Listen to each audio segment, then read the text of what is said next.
What's up, guys? Welcome to FoundFlix. Can you believe it? We are only 2 weeks away from Stranger Things Season 2. And if that wasn't already exciting enough, yesterday Netflix released an amazing final trailer. So let's break down the new trailer, looking in detail at everything we see and giving some theories about what to expect in Season 2. During the winter, we see Eleven in a hat and overcoat approaching the box in the woods where Hopper left her Eggos last season. It was revealed in the Comic-Con trailer that she did transport to the Upside Down after taking out the Demogorgon, but was able to travel back to our dimension through a doorway at the school. After this, she most likely went into hiding, feeling guilty for bringing the monster to our dimension as she expressed in Season 1. Will has what must be his first vision of the Upside Down. And in voiceover we hear, on Halloween night, Will saw a sort of shadow. We know Will has been affected by his time in the Upside Down and is now plagued by apocalyptic visions. Here we see a normal Hawkins street, but it has been taken over by the darkness of the Upside Down. A big theme of the season, with the other dimensions spreading further into our own. He also sees this huge spindly limbed creature, the Shadow Monster as it's called. But rather than this being an actual giant monster the Hawkins crew has to fight, according to the Duffers, it's more to represent the evil of the Upside Down,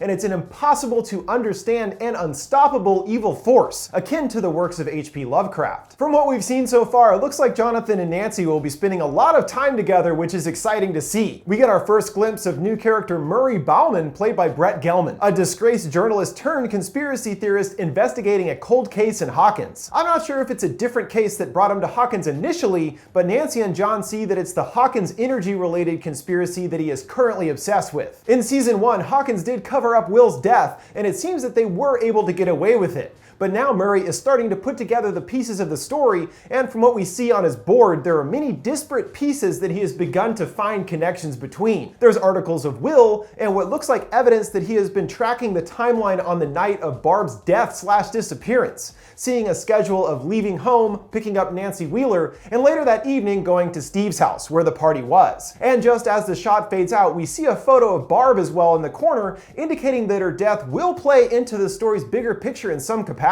It's happening for a reason, we hear, as Steve looks worried, walking towards something with Max, Dustin, and Lucas in the background. Most likely a continuation of the same scene. In this very cool, moody shot, the group look over the ridge of a mountain down into an area. We can't really make out what is down there, but I think it's related to the pumpkin patch seen previously, and it for sure looks like there's a storm coming. Will and Mike talk in Will's room, and it looks like Will has had another intense vision, as the neck area of his shirt is completely covered in sweat. They both look down to something, and it is a drawing of the Shadow Monster looming over power lines with clouds in the sky. In the earlier trailer, we saw that Will has become obsessed with the monster, drawing many images of it, as well as separate pages that form together to make an even bigger drawing that wraps around his house. Also, there's a sombrero in the corner. Fiesta time! They're not nightmares, it's happening and it all leads back here, Hopper emphatically tells Joyce in voiceover, then showing us Hawkins' energy. This government-assisted facility was a major threat to Eleven and the rest of the Hawkins crew in Season 1, and it looks like this season will start to unwrap more of the secrets of the facility, which we only learned bits about last year. I love this shot of a guy in a hazmat suit going wild on some tentacles with a flamethrower. Based on later in the trailer, it seems like it might be Hopper under the mask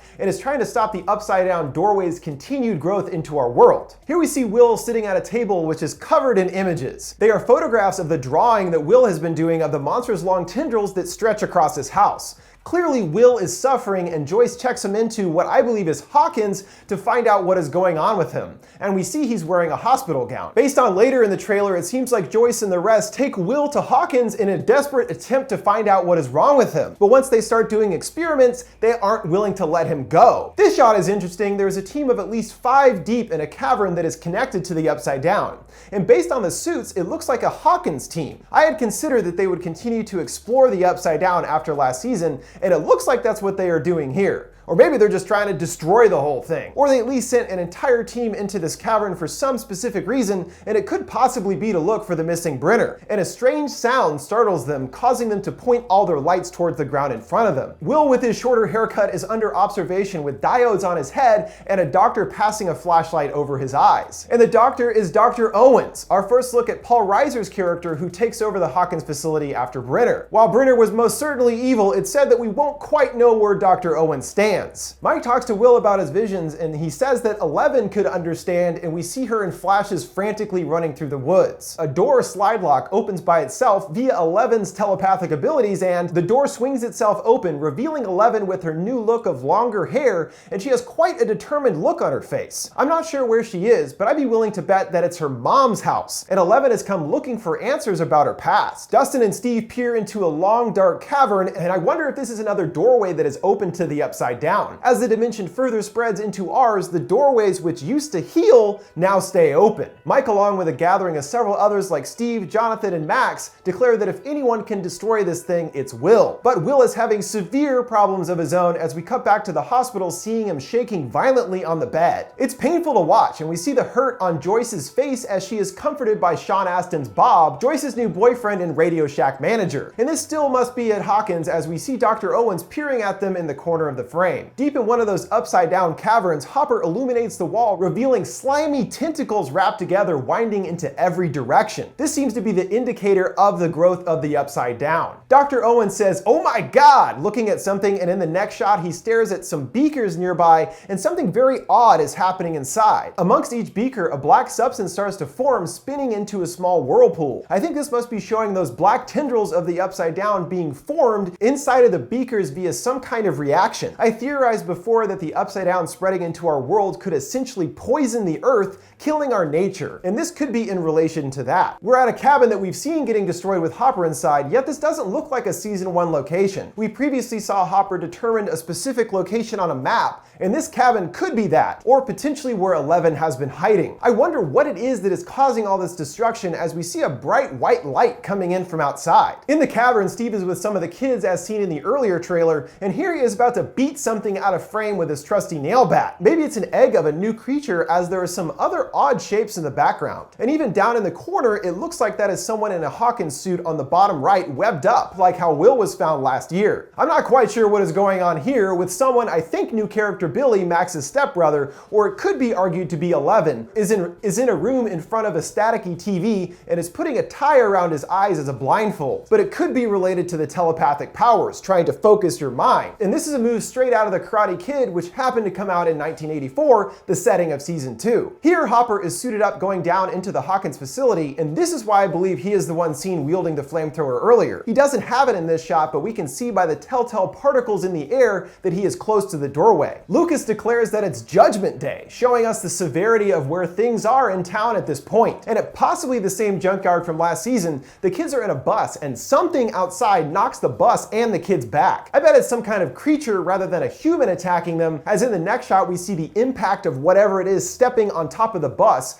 and the impact looks way too large to be from a human. Lucas continues, "This is why we are going to need as much help as we can get." It looks like a big aspect of the season will be all the characters teaming up as one unit to face this bigger threat. And Steve, in addition to Max, will also be lending a hand. Hopper getting hosed down at the Hawkins facility. I would guess he gets caught after going down into the lower levels as seen earlier, and came into contact with something. In this sweet shot, the shadow monster is seen in a little better detail, looming very large over a tiny Will. And we see that one of the monster's limbs has 3 long tendril finger-like growths on the end. Interestingly, the times we see it in this trailer, it is always in the blue light of the Upside Down rather than the red tinged storm of the Super Bowl teaser. I'm not sure if this is simply a stylistic choice or if we are seeing 2 different monsters or possibly 2 different locations, the red tinged world and the blue of the Upside Down. After a few cool shots of the characters, we see Billy, and based on the shadow monster drawings everywhere, he is at Will's house, and it looks like he's there to stir up some trouble, seen punching Jonathan in the face. What looks like a blackout occurs at Hawkins with Dr. Owens and Mike standing behind Bob. In an earlier trailer, we see Bob running for his life with 2 soldiers' bodies behind him, and I'd imagine that's the end result of this scene. Looks like their plan was to cause the blackout to rescue Will from the Hawkins facility where they have been keeping him. Here, Hopper carries him rushing through a hallway with Bob behind him. Also, most likely at the Hawkins facility, a group of people are all aboard an elevator, and based on the POV angle,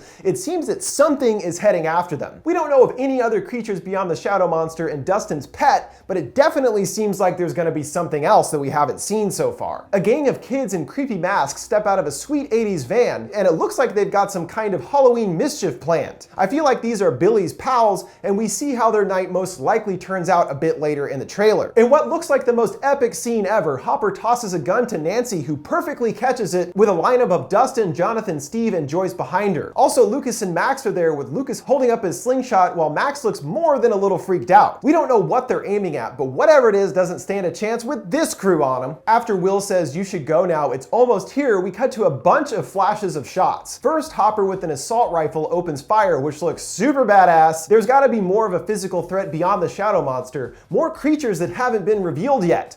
Because what else would need that much firepower? An intense shot of Billy with a bloody nose, and this must be part of the same fight scene with John earlier, but he looks like an absolute maniac here. The Duffers have said that Billy will act as a human antagonist, but I'm starting to get worried about what kind of evil stuff this kid is going to be up to. And does he possibly have a bloody nose because he also has powers? Who knows? 11 holds up her hand to use her powers and has a bloody nose. It looks like she's in an abandoned warehouse area, and this is maybe where she has been hiding after season 1. A police car in hot pursuit of a van, the same scene earlier with those kids with the Halloween masks. Whatever they were going to do must have taken a bad turn now that the police are after them. And in the right of the frame, we see a black Camaro, which Billy is said to drive, so it looks like he is definitely somehow a part of this. Another interesting shot because these are military police, not Hawkins employees from the looks of it.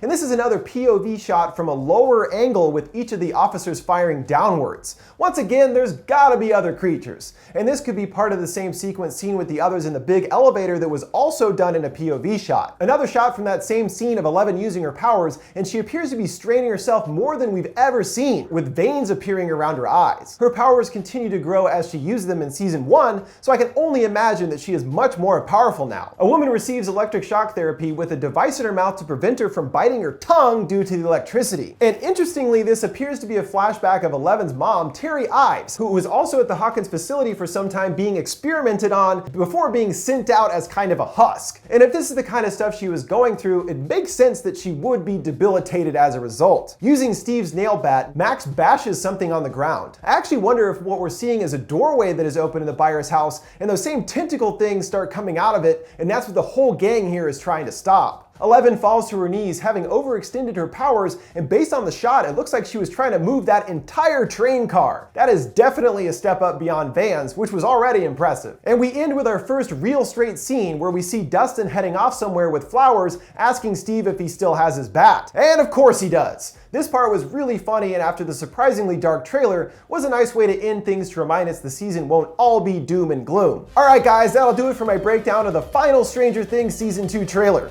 What did you guys think of it? Are you excited for Season 2? Let me know your thoughts in the comments below. Make sure to like, subscribe, and follow. Thanks for watching FoundFlix. See you next time.